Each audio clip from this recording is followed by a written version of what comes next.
Barnaby Rudge by Charles Dickens. Chapter 64. Breaking the silence they had hitherto preserved, they raised a great cry as soon as they were ranged before the jail, and demanded to speak to the governor. This visit was not wholly unexpected, for his house, which fronted the street, was strongly barricaded.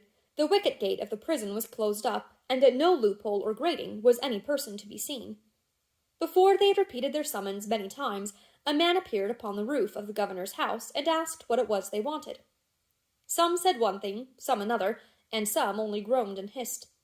It being now nearly dark, and the house high, many persons in the throng were not aware that anyone had come to answer them, and continued their clamour until the intelligence was gradually diffused through the whole concourse. 10 minutes or more elapsed before any one voice could be heard with tolerable distinctness, during which interval the figure remained perched alone, against the summer evening sky, looking down into the troubled street. "Are you," said Hugh at length, "Mr. Akerman, the head jailer here?" "Of course he is, brother," whispered Dennis. But Hugh, without minding him, took his answer from the man himself. "Yes," he said, "I am." "You've got some friends of ours in your custody, master." "I've a good many people in my custody." He glanced downward as he spoke into the jail, and the feeling that he could see into the different yards, and that he overlooked everything which was hidden from their view by the rugged walls, so lashed and goaded the mob that they howled like wolves. "Deliver up our friends," said Hugh, "and you may keep the rest." "It's my duty to keep them all. I shall do my duty." "If you don't throw the doors open, we shall break 'em down," said Hugh, "for we will have the rioters out."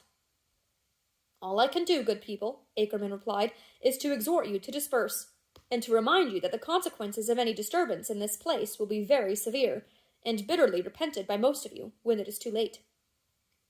He made as though he would retire when he said these words, but he was checked by the voice of the locksmith. "Mr. Akerman," cried Gabriel, "Mr. Akerman." "I will hear no more from any of you," replied the governor, turning towards the speaker and waving his hand. "But I am not one of them," said Gabriel. "I am an honest man, Mr. Akerman, a respectable tradesman. Gabriel Varden, the locksmith. You know me?" "You among the crowd?" cried the governor in an altered voice. "Brought here by force. Brought here to pick the lock of the great door for them," rejoined the locksmith. "Bear witness for me, Mr. Akerman, that I refuse to do it, and that I will not do it, come what may of my refusal. If any violence is done to me, please to remember this." "Is there no way of helping you?" said the governor. "None, Mr. Akerman. You'll do your duty, and I'll do mine. Once again, you robbers and cutthroats," said the locksmith, turning round upon them, "I refuse.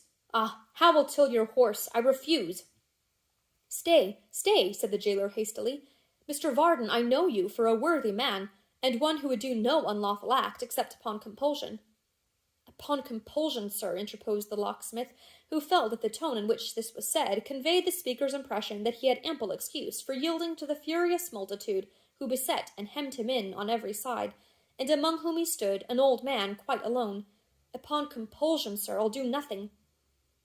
"Where is that man," said the keeper anxiously, "who spoke to me just now?" "Here," Hugh replied. "Do you know what the guilt of murder is, and that by keeping that honest tradesman at your side you endanger his life?" "We know it very well," he answered. "For what else did we bring him here? Let's have our friends, master, and you shall have your friend. Is that fair, lads?" The mob replied to him with a loud hurrah. "You see how it is, sir," cried Varden. "Keep him out, in King George's name. Remember what I have said. Good night." There was no more parley. A shower of stones and other missiles compelled the keeper of the jail to retire, and the mob, pressing on and swarming round the walls, forced Gabriel Varden close up to the door. In vain the basket of tools was laid upon the ground before him, and he was urged in turn by promises, by blows, by offers of reward, and threats of instant death, to do the office for which they had brought him there. "No," cried the sturdy locksmith, "I will not." He had never loved his life so well as then, but nothing could move him. The savage faces that glared upon him, look where he would, the cries of those who thirsted like wild animals for his blood, the sight of men pressing forward and trampling down their fellows as they strove to reach him, and struck at him above the heads of other men, with axes and with iron bars, all failed to daunt him. He looked from man to man, and to face, and still, with quickened breath and lessening colour, cried firmly, "I will not." Dennis dealt him a blow upon the face which felled him to the ground. He sprung up again like a man in the prime of life, and with blood upon his forehead caught him by the throat. "You cowardly dog," he said, "give me my daughter. Give me my daughter." They struggled together. Some cried, "Kill him!" and some, but they were not near enough, strove to trample him to death. Tug as he would at the old man's wrists, the hangman could not force him to unclench his hands. "Is this all the return you make me, you ungrateful monster?" he articulated with great difficulty, and with many oaths.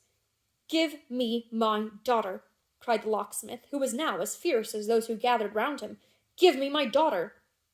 He was down again, and up, and down once more, and buffeting with the score of them, who bandied him from hand to hand, when one tall fellow, fresh from a slaughter-house, whose dress and great thigh-boots smoked hot with grease and blood, raised a pole-axe, and swearing a horrible oath, aimed it at the old man's uncovered head.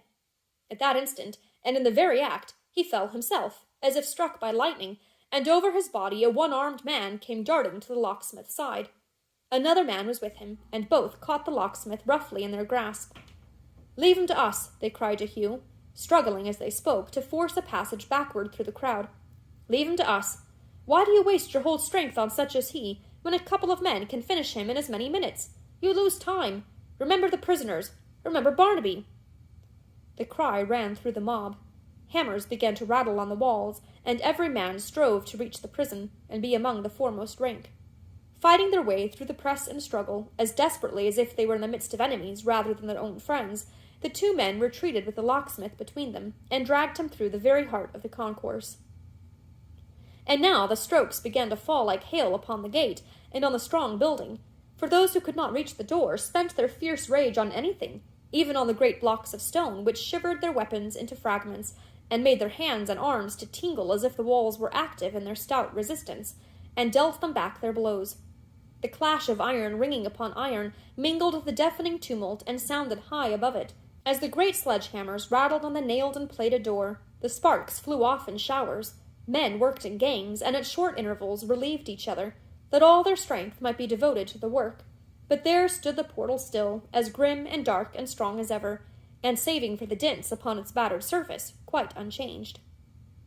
While some brought all their energies to bear upon this toilsome task, and some, rearing ladders against the prison, tried to clamber to the summit of the walls they were too short to scale, and some again engaged a body of police 100 strong, and beat them back, and trod them under foot by force of numbers. Others besieged the house on which the jailer had appeared, and driving in the door, brought out his furniture, and piled it up against the prison gate, to make a bonfire which should burn it down. As soon as this device was understood, all those who had labored hitherto cast down their tools and helped to swell the heap, which reached halfway across the street, and was so high that those who threw more fuel on the top got up by ladders. When all the keeper's goods were flung upon this costly pile to the last fragment, they smeared it with the pitch and tar and rosin they had brought, and sprinkled it with turpentine.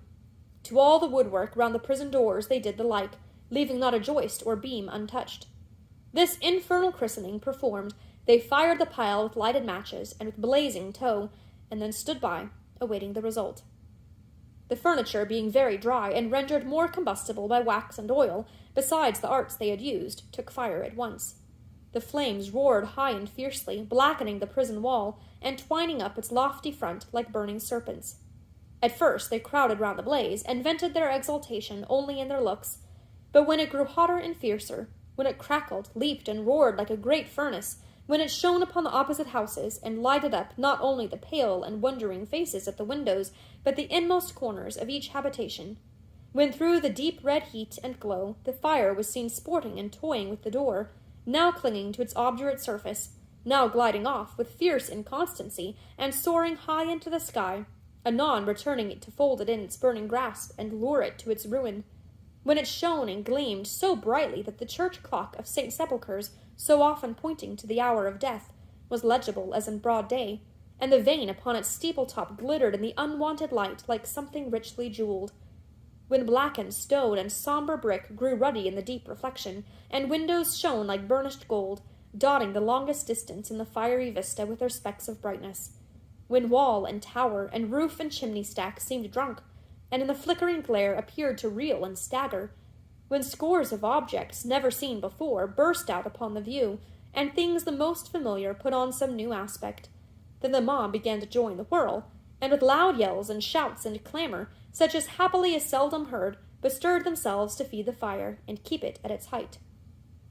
although the heat was so intense that the paint on the houses over against the prison, parched and crackled up and swelling into boils, as it were, from excess of torture, broke and crumbled away.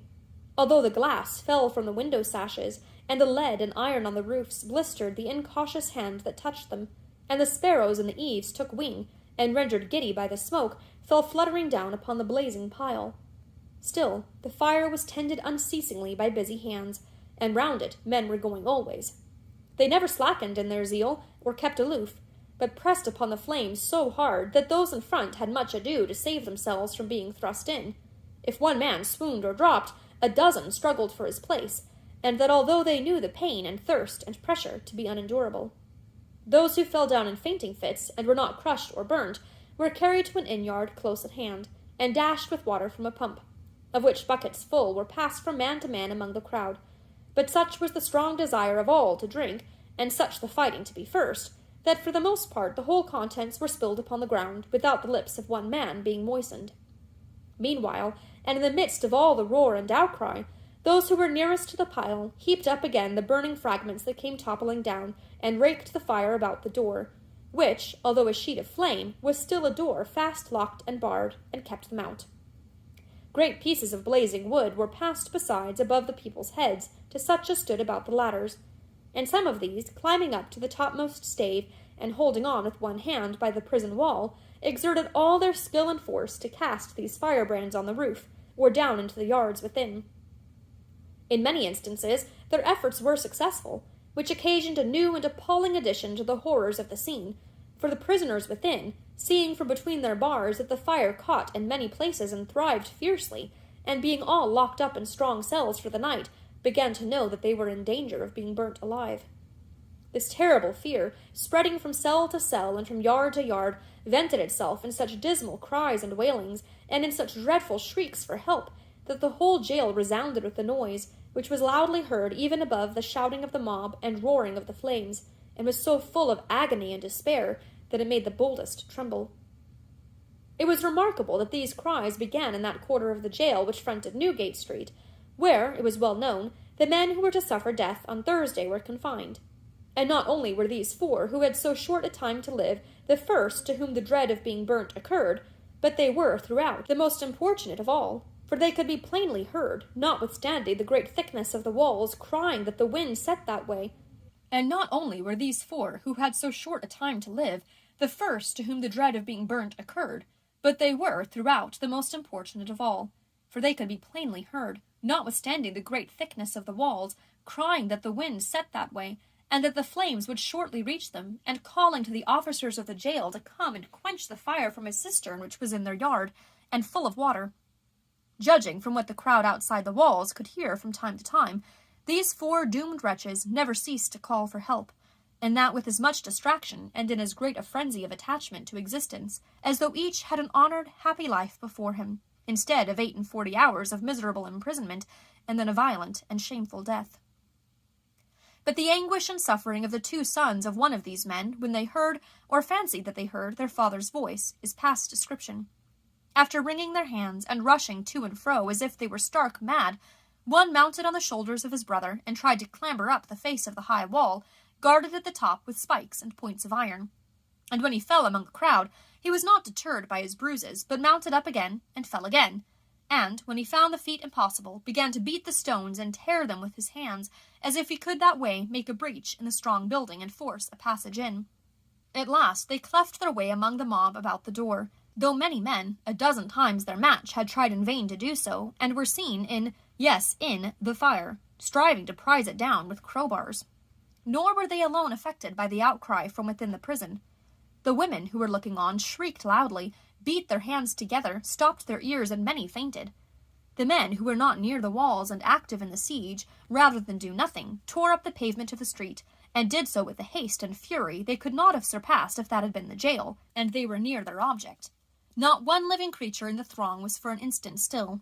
The whole great mass were mad. A shout, another yet, though few knew why, or what it meant. But those around the gate had seen it slowly yield and drop from its topmost hinge. It hung on that side by but one, but it was upright still because of the bar, and its having sunk of its own weight into the heap of ashes at its foot. There was now a gap at the top of the doorway, through which could be descried a gloomy passage, cavernous and dark. "Pile up the fire." It burnt fiercely. The door was red hot, and the gap wider.